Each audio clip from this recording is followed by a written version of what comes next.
Good morning or good afternoon, everyone, depending on where you're joining us from, and welcome to today's webinar. My name is William Duick from Business Review, and I will be your host. It is our pleasure to have VTT with us today, who will be discussing value from lignin, promises, challenges, and breakthroughs. Today's guest speakers are Dr. Tina Latia, Research Team Leader, and Dr. Tarja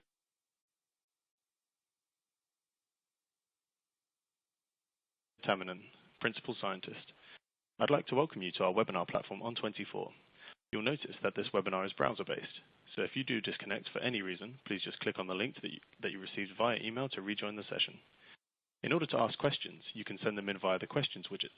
Just type them into the box at the top left-hand corner of your screen and click Submit. We will allocate around 10 to 15 minutes at the end of the session to address any questions or thoughts that you may have. If you click on the survey widget, there are a few questions in there for you to answer in order to provide feedback, and you can do this during or immediately after the webinar. Please use the yellow help widget if you require any assistance, and you can move, resize, and maximize any of the windows in front of you to help get a better view of the slides. But now, please allow me to welcome Tarja.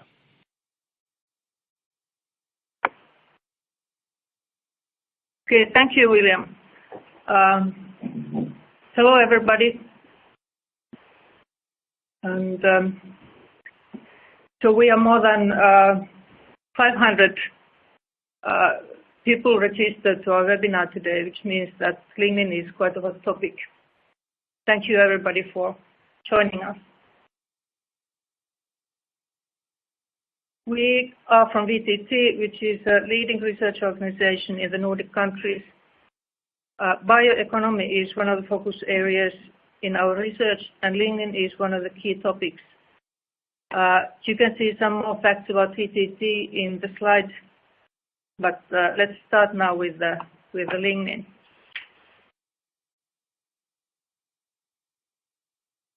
So lignin is coming to the market in increasing amounts, both from traditional and emerging biomass processes. Only a small fraction of the overall lignin production is utilized in high-value applications, and the main part of it is used as energy source at site. So one of the questions related to lignin applications is the target. Should it be high value or high volume?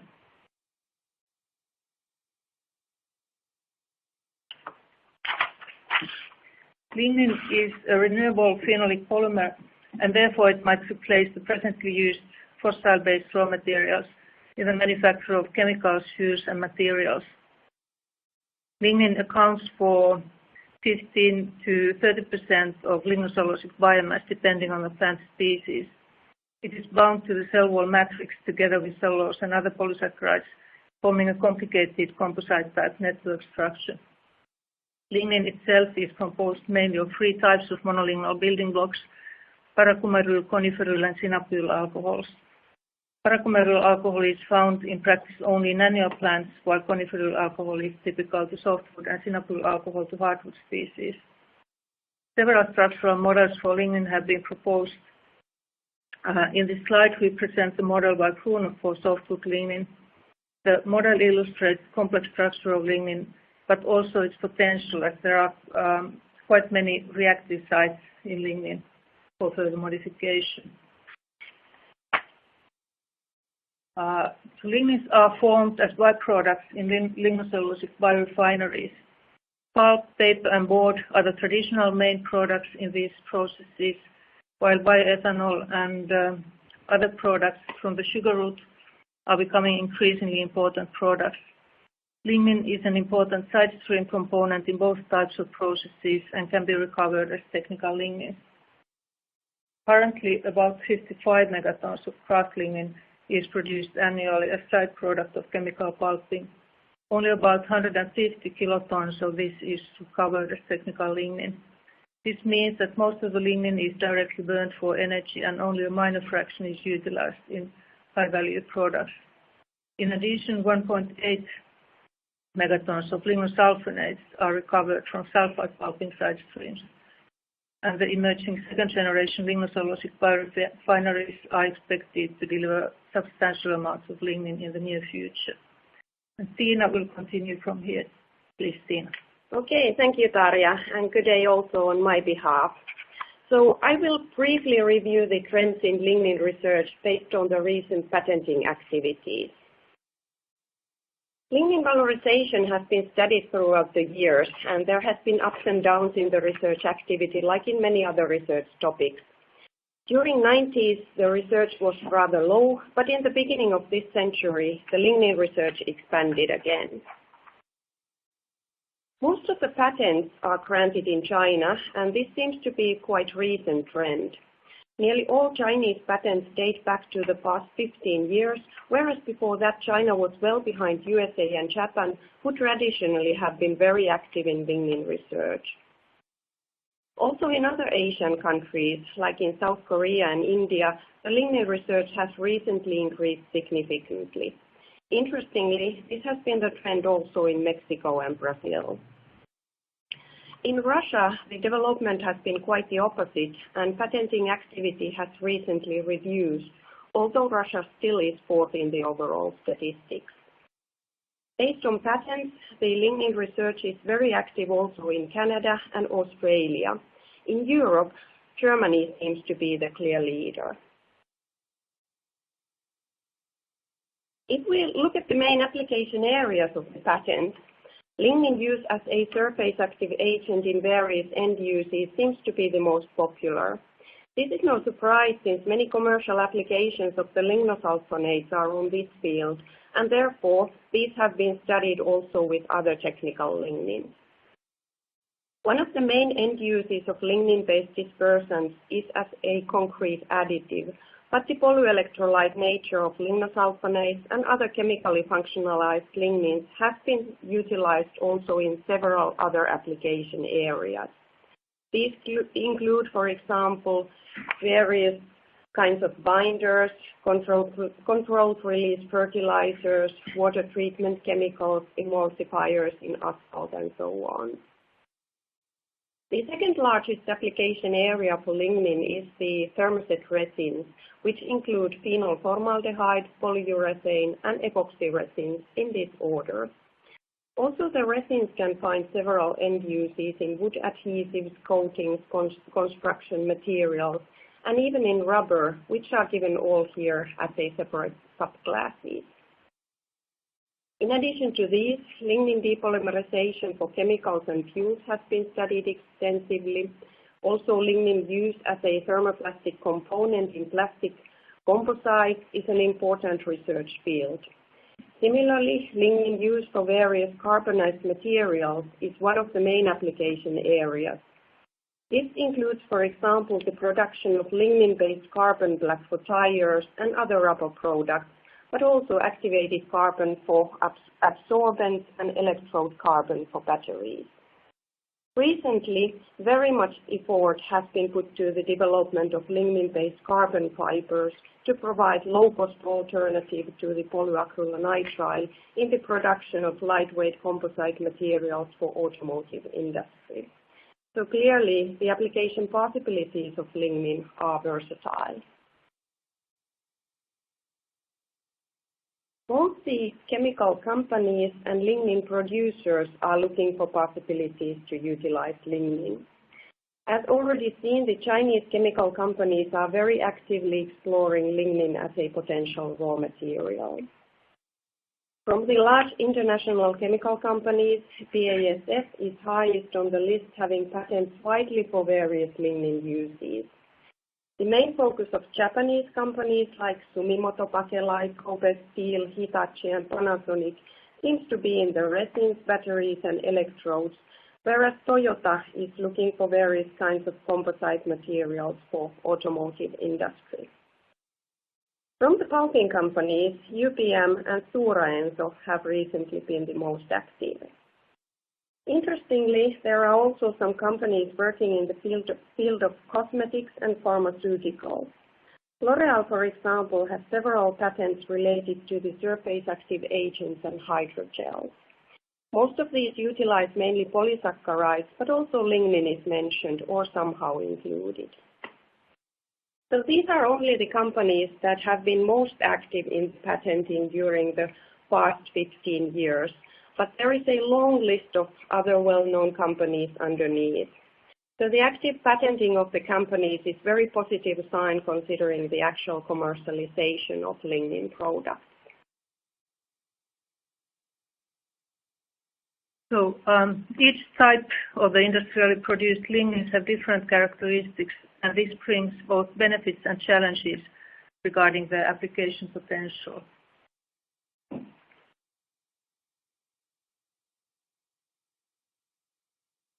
Some key features of the different lignin types are summarized in this slide. The lignosulfonates are sulfonated, which makes them water-soluble, contrary to other technical lignins. They are less depolymerized during cooking, and therefore they have relatively high molar mass and low content of free phenolic hydroxyl groups.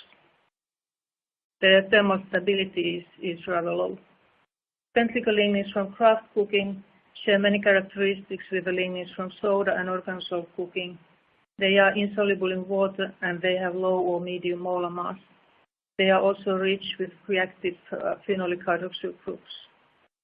They have typically high purity. Craft lignin contains various amounts of sulfur, whereas soda and organosolv lignins are sulfur-free. Hydrolysis lignins typically contain polysaccharide residues and protein impurities from the enzymes used for saccharification, and their solubility is limited. Structurally, they are rather native and not much depolymerized. Their content of free phenolic hydroxyl groups is low, while the aliphatic hydroxyl content is high, and the hydrolysis lignins are also sulfur-free. All these properties guide the selection of most potential application lines for the technical lignins from different processes.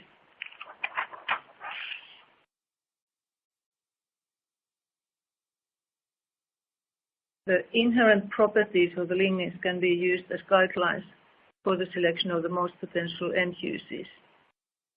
For phenol formaldehyde type resins, high content of free phenolic structures is needed with low level of methoxyl substitution. The practical implication is that softwood and annual plants are potential raw materials for this application. Alkali solubility is another critical property for phenol formaldehyde resins. For polyurethanes, it is beneficial to have high frequency of aliphatic hydroxyl groups in lignin. Other requirements are that lignin needs to be dispersible or soluble in the polyol formulation. Low molar mass is beneficial for the viscosity control. Spent lignins and purified hydrolysis lignin are potential candidates for polyurethanes based on these criteria. To be used in thermoplastic applications, lignin should have low softening temperature that makes it thermally moldable. High molar mass is beneficial for strength. Also, linear polymer structure would be preferable, and that favors lignins that have retained their native structure at least to some extent. Thermal stability is important as well as low odor. No lignin type is as such applicable for thermoplastic applications. However, the required properties can be induced by suitable plasticization. In addition, purification is needed for the hydrolysis lignins.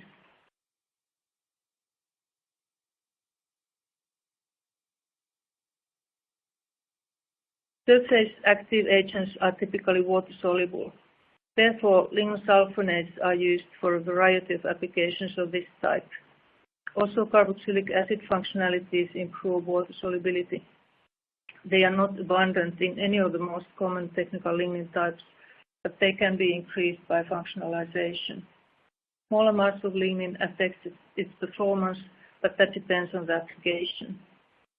Carbonized materials are in most cases less sensitive to purity or chemical structure than other applications. Thus, most lignins are suitable raw materials for them. However, carbon fibers have quite demanding property requirements that are hard to meet with lignin. For fuels and chemicals, lignin needs to be depolymerized. That requires that lignin still bears native type ether structures that are easily cleaved. Sulfur may cause catalyst poisoning, and therefore hydrolysis lignins are potential raw materials for this fruit. As already seen in the patent review, lignin has been extensively studied in resins, and especially in phenolic resins to replace oil-based phenol. This is an attractive end-use application because phenolic resins could provide high-volume markets for lignin. Global demand for phenolic resins is around 6 million metric tons annually, and the market is growing all the time. Largest end use is the wood adhesives, where also lignin has mainly been studied. Resin producers are actively looking for alternative raw materials for synthetic phenol. There is clear need for lower cost raw materials with more stable price. As seen in the figure, the phenol price is very dependent on oil price and can change very rapidly. This has direct impact on profitability of the resin manufacturer and makes it very difficult to predict in the long run. In addition to that, lignin can offer a non-toxic and renewable raw material. It is also available in large quantities, which is a clear benefit compared to the other bio-based phenolics. Lignin is already used to some extent in phenolic resins. However, due to the lower reactivity of lignin, only rather low amounts of phenol can be substituted. This is mainly due to the lignin methoxyl groups, especially hardwood lignins, which have higher methoxyl content compared to softwood or annual plant lignins, have very limited reactivity. To improve the lignin reactivity, various activation methods based on demethylation and demethoxylation have been studied extensively. However, so far, no economically or technically feasible enough activation methods have been found. VTT has developed a novel lignin isolation process that activates lignin at the same time when it is precipitated from the black liquor. This separation process produces highly reactive lignin for phenolic resins, and no additional activation step is needed. We believe that this highly reactive lignin could enable significantly higher phenol replacement levels than presently are possible. Lignin yield and purity are comparable with the current separation technologies, and also integration to the existing lignin separation processes is possible. We have shown with both softwood and hardwood black liquors that lignin is activated by substantial demethylation and demethoxylation during the separation. The extent of activation can be adjusted by the process conditions. The structure of lignin produced with this method is quite unique compared to any commercial lignin. A special feature of this so-called cat lignin is high content of reactive catechol units, and that's why the name cat lignin. Also, the content of para-hydroxyphenol type units is higher than in kraft lignins typically. As you can see on the right-hand side, in softwood cat lignin, the number of reactive sites needed for the phenolic resins is 2 times higher than in commercial softwood kraft lignins. In hardwood cat lignin, the number of reactive sites has been increased even 5-fold, being at the same level with the softwood cat lignin. This is quite remarkable and could make also the utilization of hardwood lignins to the phenol formaldehyde resins possible. The high reactivity of cat lignins has been demonstrated in resin synthesis at lab scale.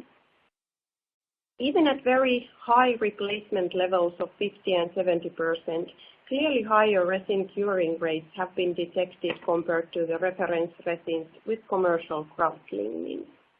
The gel times also support that the reactivity of hardwood cat lignin is comparable to the softwood lignin. One of the problems due to the low reactivity of lignin has been the longer pressing times needed in the production lines of the wood products.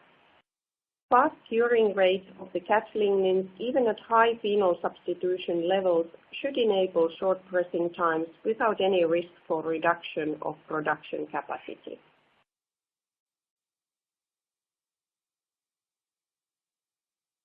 We believe that with the highly reactive cat lignins, the phenol substitution levels of 50 to 100% should be quite realistic, unlike with the present commercial lignins. This would provide clearly higher cost-saving potential for the resin producers and makes lignin use even more attractive. Very preliminary cost calculations show that by substituting 80% of phenol with lignin, the production costs of phenolic resins could be reduced by 25%. So to conclude, the novel cap lignin technology based on simultaneous separation and activation produces highly reactive lignin for phenolic resins. No separate activation step is needed. So this way, high phenol substitution levels over 50% should be possible, and lignin could be used as a drop-in chemical without any additional activation steps. Lignin also enables lower consumption of formaldehyde in resin formulations. So altogether, significant cost savings in resin manufacture could be obtained this way. Various surface active agents are important applications for lignin.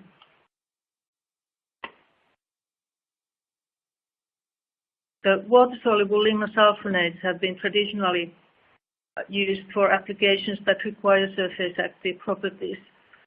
However, modification methods have been developed to produce also lignin-based surface active agents with similar application possibilities as lignosulfonates and synthetic polycarboxylates. The market volumes of this product group are large, as dispersants, emulsifiers, detergents and foaming agents are needed in many industrial processes and consumer products. Some examples of high-volume products are plasticizers for cement and concrete, surfactants for home and personal care products, and dispersants for paint. There is increasing demand for sustainable and cost-efficient surface active agents with high performance.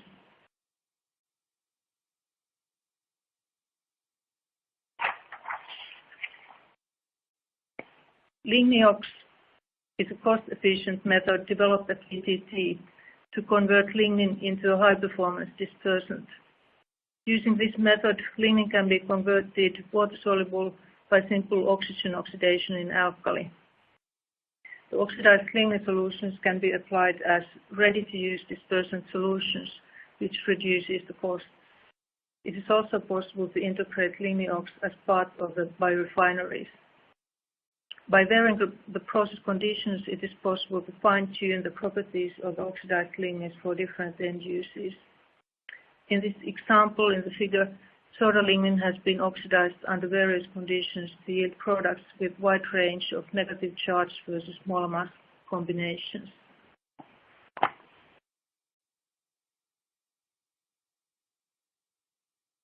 Ligniox lignins have been tested as concrete plasticizers. These additives are used in concrete to improve its flowability without addition of excess water. The pictures show in practice how the plasticizing effect is seen in the so-called slump test. Without plasticizer, the test specimen retains its height when the mold is removed, while the plasticized samples lose their form. The loss of height is measured as the slump, which is shown in the figure. In this test, the ligniox sample performed clearly better than lignosulfonate. Its performance was the same as for the commercial polycarboxylate, but however, a higher dosage was required. The compression strength of the matured concrete was the same as when using the synthetic superplasticizer.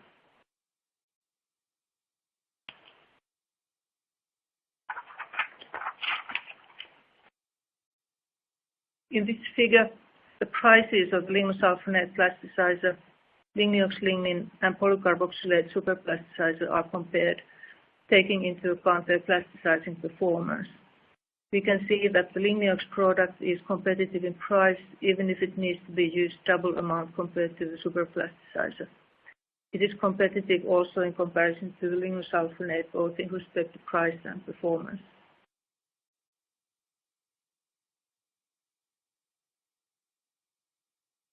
Ligniox lignin can also be used as dispersant for inorganic particles in variable end uses, such as pigments, fillers, and other inorganic particles in paints, inks, and coatings, in mining, grinding, and storage, paper and board, gypsum-based materials. Even if lignins are typically dark-colored, no notable effect was observed on paste color the lignin was used as substitute for commercial polyacrylic acid products. Titanium oxide and color pigment was used in these paints in the figure.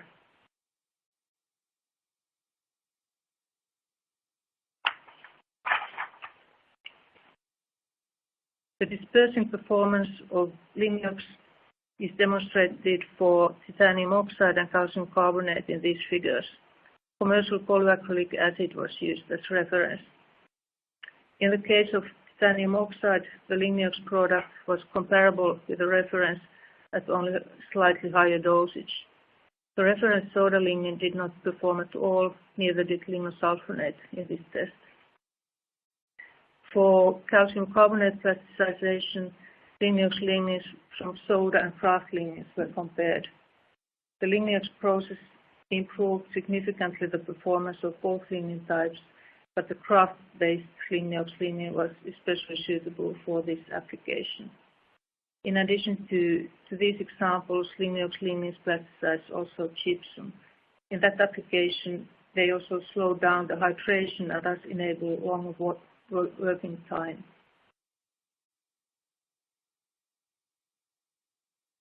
So the main message to take home is that lignin-based surface active agents can be produced by a simple and cost-efficient lignin method that can be readily integrated into biorefineries. Lignin properties can be adjusted in a controlled manner by varying the process conditions for versatile end uses. This treatment improves the water solubility of lignin and allows to adjust its negative charge and molar mass. Ligniox enables production of ready-to-use dispersants for versatile application areas with high market volumes. It provides a higher performance alternative to lignosulfonate admixtures in concrete and more sustainable and economic alternative even to concrete superplasticizers. Lignins are suitable for dispersing several other inorganic pigments in addition to cement. Their performance has already been demonstrated for several inorganics, and their potential as surfactant, emulsifier, and foaming agent are to be shown. Okay, third of the case examples relates to the use of lignin in thermoplastic composites and coatings. With the thermoplastic materials, it is typical that they become soft and thermally moldable at high temperature, and after cooling they become solid again. This type of properties are needed in several end-use applications. For example, in plastic composites, in melt spinning of lignin-based carbon fibers, and also in hot melt adhesives. Thermoplasticity can also provide better film formation and more flexible coating materials. Thermoplastic lignins have also been studied to replace bitumen and some presently used polymers in hot asphalt formulations. Also here, the main driver for lignin use is the potential for cost savings by substitution of more expensive components. In plastic composites, lignin can provide also some other beneficial functionalities, such as antioxidativity, UV protection, and even fire retardancy. Lignin as such is rather rigid amorphous polymer that has tendency to form hydrogen bonds, and therefore it has rather high softening temperature. Lignin can, however, be converted to more easily moldable by external plasticization using softeners or by internal plasticization based on chemical modification of the hydroxyl groups. External plasticization is simple and more cost efficient, but there is risk for the migration of the plasticizers, which can affect the product properties and also product safety. Plasticization by chemical modification is more expensive, but there is no risk of migration. This way also lignin hydrophobicity and compatibility with other components can be adjusted. Also, thermal stability is usually improved. Lignin has been studied in thermoplastic composites, most often in blends with other commodity polymers. At VTT, our aim has, however, been to develop 100% bio-based composites using kraft lignin and acetylated starch as matrix polymers. To keep the process more cost-efficient and simple, external plasticization was used in this case. The lignin and starch acetate were first plasticized with triethyl citrate and after that compounded with cellulosic fibers. The actual composites were then produced by injection molding. This type of external plasticization produced well-processable composites, and some of the mechanical properties could even be improved with the lignin use. As you can see here, the increasing lignin content improved the elastic modulus, and also the tensile strength was improved up to 35% lignin content. Unfortunately, the impact strength was significantly reduced. So even though these biocomposites had high stiffness, they were rather brittle. If we compare the mechanical properties to the commercial composite materials, it can be seen that the modulus of the externally plasticized lignin composite is more or less at the same level with PP and PLA composites. Also, the tensile strength is at the same level with PP composites. However, the impact strength is significantly lower, and this is clearly the main challenge to overcome. We have recently shown that the impact strength can be improved by internal plasticization. Blending with commodity polymers could also improve the properties. And these both we are studying at the moment in more detail.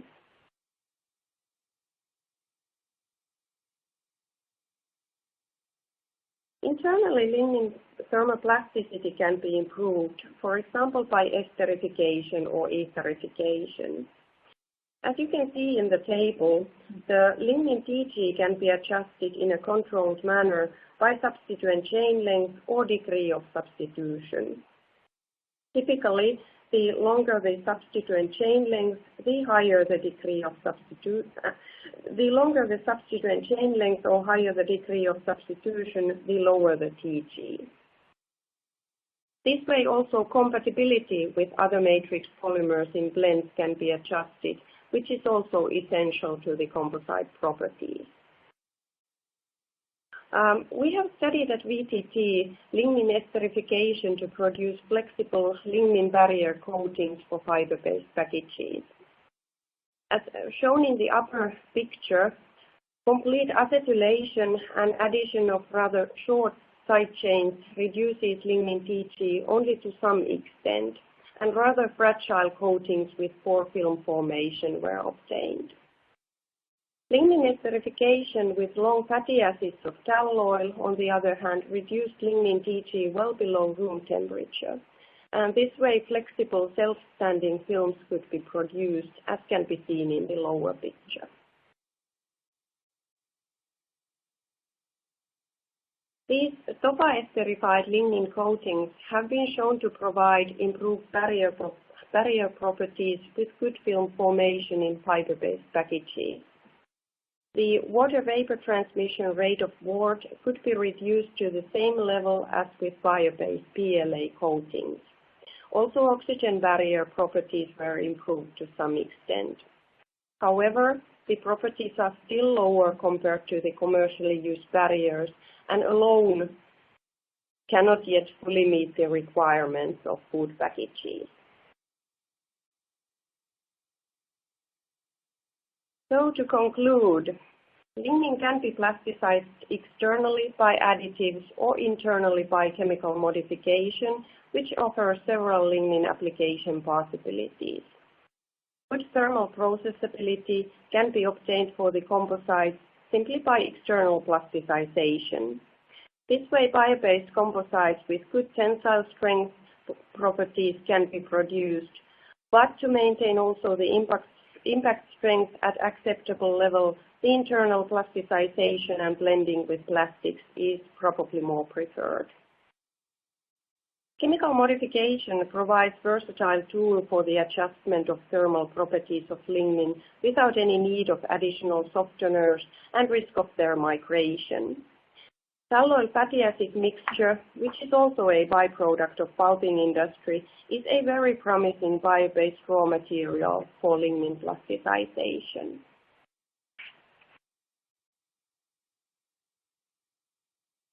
So these are just few case examples of recent lignin research activities of VTT. So in case you are looking for partners for the development of lignin-based products, please contact us. VTT has world-class expertise in lignin chemistry and very good facilities for lignin upgrading and processing to bioproducts even in pilot scale.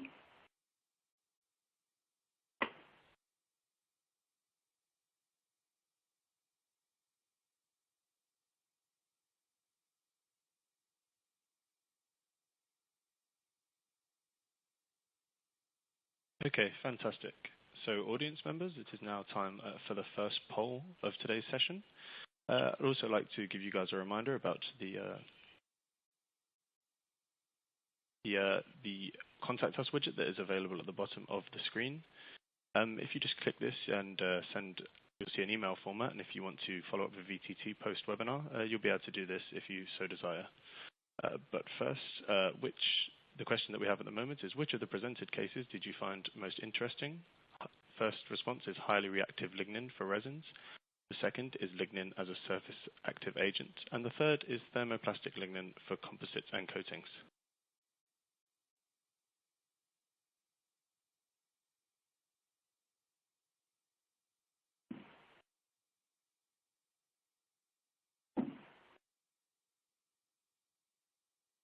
Okay, so we'll just give you a few more seconds to answer before we move on to the results.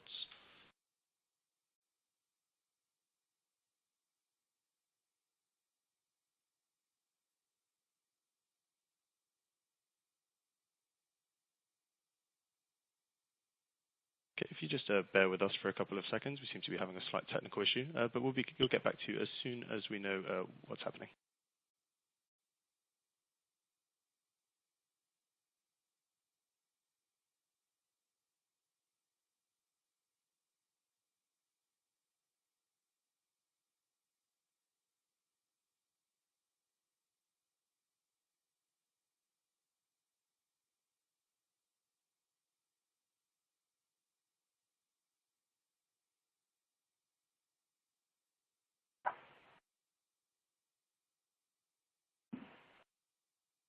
Okay, fantastic. So we'll just move on to see what your results were from this poll question.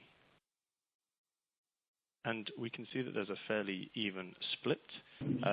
Speakers, what do you make of these results? Well, it's very interesting to see that you have found this thermoplastic lignin for composites and coatings most interesting. I think that was a bit surprising for me. Well, I would say that it's good to see that there's interest for all the three. So none of them was uninteresting. Okay, fantastic. So we'll just quickly move on to the second poll question. I'd also like to take this opportunity to remind the audience to complete the survey that we've made available for everybody today. So if you could please just take the time to fill that in, that would be greatly appreciated. But for now, the second question is, what is your main motivation to incorporate lignin in your business? And the potential responses are cost reduction, material savings, environmental benefits, improved properties, or branding, green label. So we'll just give you a few more seconds to answer this poll before we move on.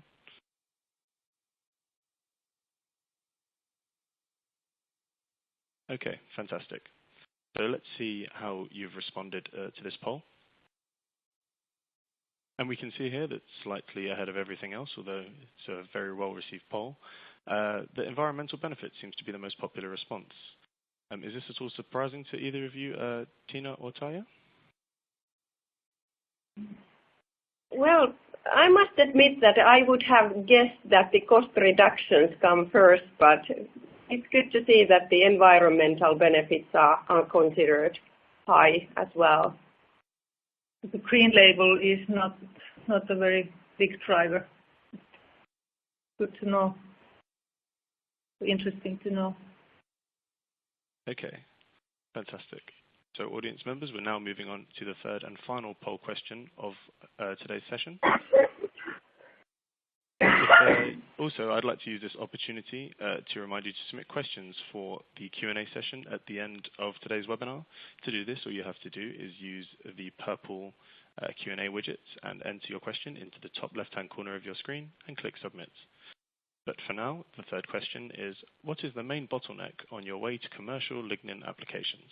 And the potential responses are availability, performance, cost, technology readiness, markets pull or readiness, and regulation. We'll just give you a few seconds to answer this.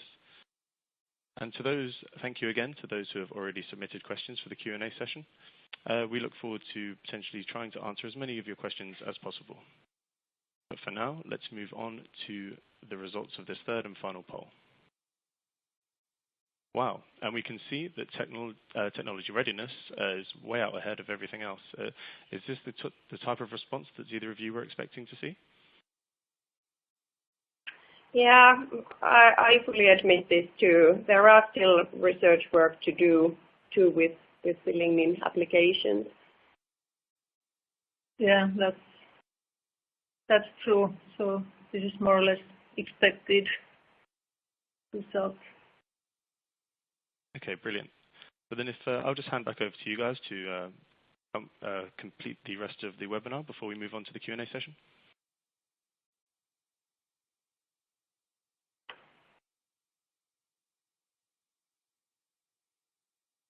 Okay, I just want to say that if you wish to discuss these topics in more detail, you can meet us or our colleagues in several soon coming conferences.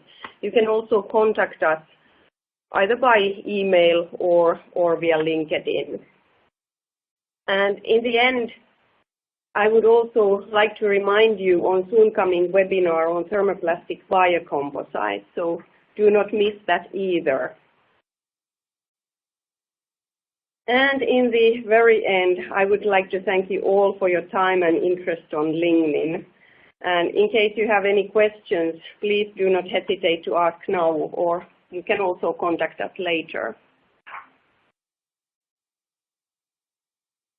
Okay, audience, so it is now time for our Q&A session. If you, again, as I mentioned previously, if you'd like to submit any questions for either Tina or Taija to answer, please do this by using the questions and answer widget, and we'll try to get through as many of them as possible. But for now, the first question that we have is concerning the cat lignin. Is the procedure based on demethylation or demethyloxylation? Is the process environmentally benign? So did I get it right? Was the question, is there happening demethoxylation or demethylation? So yes, if that so, is correct. Yeah. During that process, actually both of those take place, and because of that, both catechol structures are formed and also non-methoxylated parahydroxyphenyl type units are formed.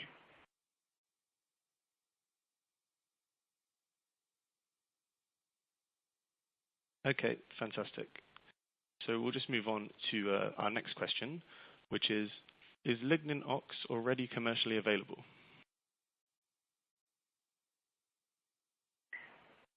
It's not commercially available, but we are interested in discussing about the possibilities to make it available. The technology readiness level is quite high for that application. Yeah, I would also say that it is quite close to the commercialization, probably closest to the commercialization from the technologies we presented today. As you saw, we have shown the performance at industrially relevant conditions for concrete plasticization. And also these oxidations can be done using available process technology. So in that sense, I think it would be ready to implement in the biorefineries quite soon. Okay, thank you. Thank you for that answer. So our next question, somebody from the audience is requesting that you make some more comments about lignin based in epoxy resins. Do you have anything else to add on this?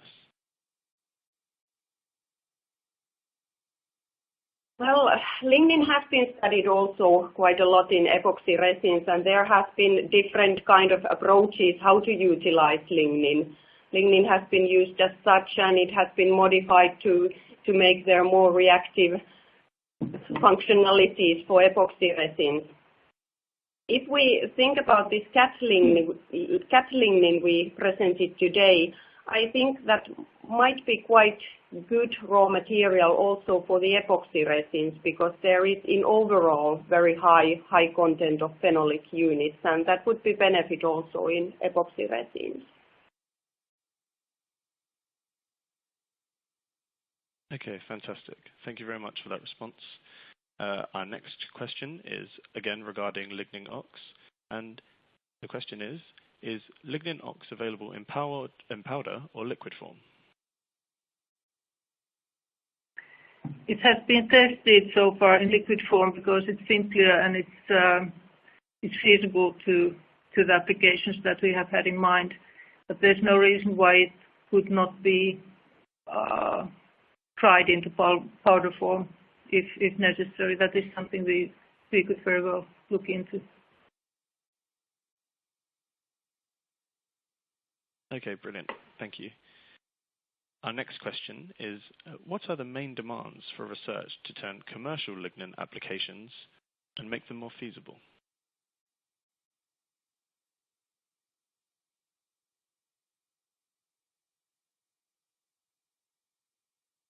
Can you repeat, please? Absolutely. So the question is, what are the main demands for research to turn commercial lignin applications feasible? Well, I think one of the things is that it is easier to find higher profits or lower costs in lignin utilization if you are able to use the lignin as such without any further modifications. And in that sense, I think these resin applications, for example, could be one of the first applications coming into the markets, because there lignin can be used as such, and like in the thermoplastics, you may need to do some modification until you can reach the properties that are required for the composites and so on. Fantastic. Our next question is one regarding sulfur, and so our audience member asks, sulfur represents one of the main challenges for lignin utilization. Is it possible to get lignin with a low sulfur content? Yes, it depends a lot on the process where the lignin is coming. So basically, it's mainly the craft process where the sulfur is a problem. But even in that case, it's possible to perform purifications to remove at least the odorous, main part of the odorous sulfur. And actually the sulfur that is bound to the lignin is not necessarily so harmful depending on application, but I think some chemically bound sulfur should be acceptable in most applications. But then there are organ-solved lignins and hydrolysis lignins that do not have the sulfur content at all, or at least very low. Brilliant. Thank you very much. Our next question is, how can VTT help in demonstrating lignin in different applications? Well, I would say that we have very good capabilities at VTT to develop the lignin-based products together with the companies, all the way from the biomass fractionation to the actual end product. We have all the required competence and also the required facilities for lignin characterization, purification, fractionation, chemical modifications, and in most cases even to the actual product formulations or testing. As already briefly mentioned, we can start working from lab scale, but many operations can be scaled up and validated also at pilot scale. We have 2 chemistry pilots enabling various kinds of biomass fractionations and also the modifications. And for example, for the composites, we have very good process equipment up to semi-pilot scale. So we can do, for example, extrusion and injection molding from few grams to the several kilos. So I would say we have quite good possibilities to develop lignin-based products together with the companies to really demonstrate the potential of the target product. Okay, fantastic. Thank you very much for that. Our next question regards kraft lignin, and our audience member asks, for kraft lignin applications, which applications can sulfur be a problem? The sulfur problem is probably mainly related to composite applications or generally applications where lignin is heated, because then it may degrade to some extent and release odorous sulfur compounds. But basically for other types of applications, the sulfur, at least the one that is bound to lignin, should stay in lignin and would not be so harmful. Maybe one is the catalytic conversion, as Tarja mentioned also already earlier. Some catalysts may be poisoned by sulfur, and there might be some restrictions if you are aiming to use sulfur-containing lignin in product applications which are in contact with food, for example. Okay, brilliant. Thank you for that. And staying on the topic of kraft lignin, our next question is, what gives kraft lignin its smell, and does this limit its applications? At least it's usually linked to the sulfur compounds, but actually it's not only sulfur.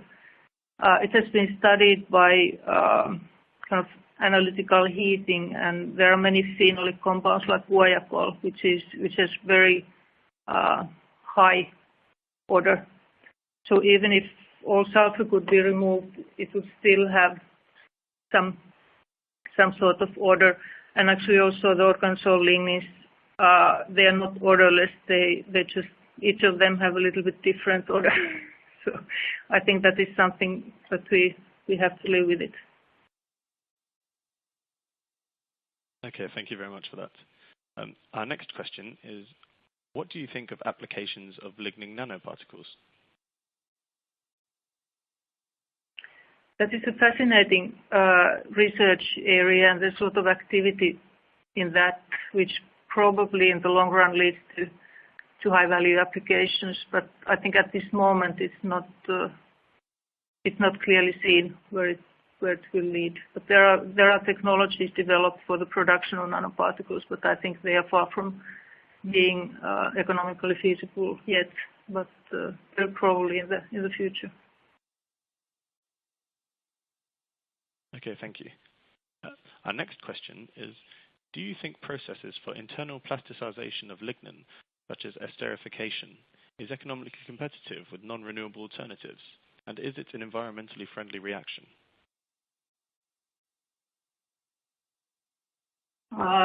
The TOFA that Tina was telling about, that has been produced in a laboratory synthesis way, which is not planned to be useful in industrial scale. But there are many other methods like transesterification that is already used for similar applications. So I think it could be developed into industrial feasible method. It is not yet, but it could be. Okay, brilliant. Our next question is again regarding kraft lignin, specifically kraft lignin reactivity. And the question is, do you think that potential users would be prepared to pay a higher price for softwood lignin than for hardwood lignin?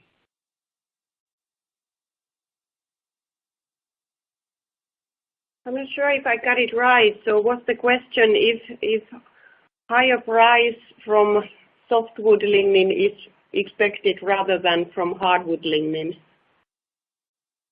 Yeah, that's correct. So I'll just repeat the question again. Regarding kraft lignin reactivity, do you think that potential users would be prepared to pay a higher price for softwood lignin than for hardwood lignin?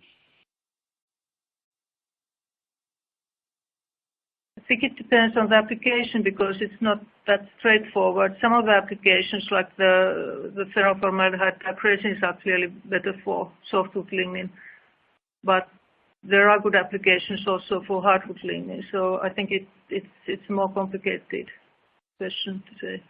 I think both find their applications. So the price should not be so much different to either direction, I think. Okay, fantastic.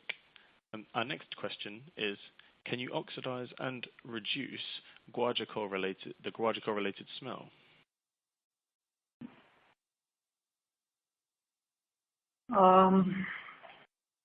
In theory, yes. But I'm not sure if that would really be a feasible way in large extent, and still we come to the problem of heating, because heating lignin produces new guajacol. So I think it's not a problem to get rid of the smell for a certain period of time, but it's some more is developing. So I think that's the biggest problem. Okay, great. Our next question is, what is the most prominent application at the moment in surface agents?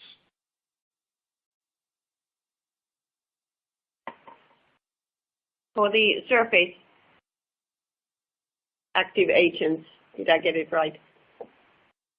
If you think about, if we are talking about this ligniox technology of ours, I think most potential at the moment is this cement plasticization. But like already mentioned, there are several other application possibilities which we are exploring at the moment and coming probably after that. But maybe Anna, our colleague who has been working with this area, can comment or. Well, the concrete plasticization application is the most promising one, and we have explored that as the most here at the moment. But we do have other applications that we are now experimenting. So I think there are several very potential ones. Okay, fantastic. Thank you very much. So our next question is, in which application do you see the first commercial lignin breakthrough?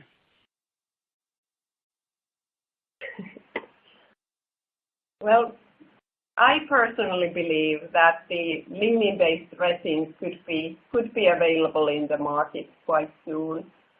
As already mentioned, even though there are some problems and limitations with the reactivity, lignin already can be used to some extent, for example, in phenolic resins. And here, lignin can be used as such without any modification. So I personally believe these are the first applications on the market. But also, I think this surface active agent use of lignin is also very promising and potential area for lignin commercialization. Okay, fantastic. Thank you very much. And our final question for today's session is, what's the technology maturity of these solutions, and when do we see these in a commercial scale?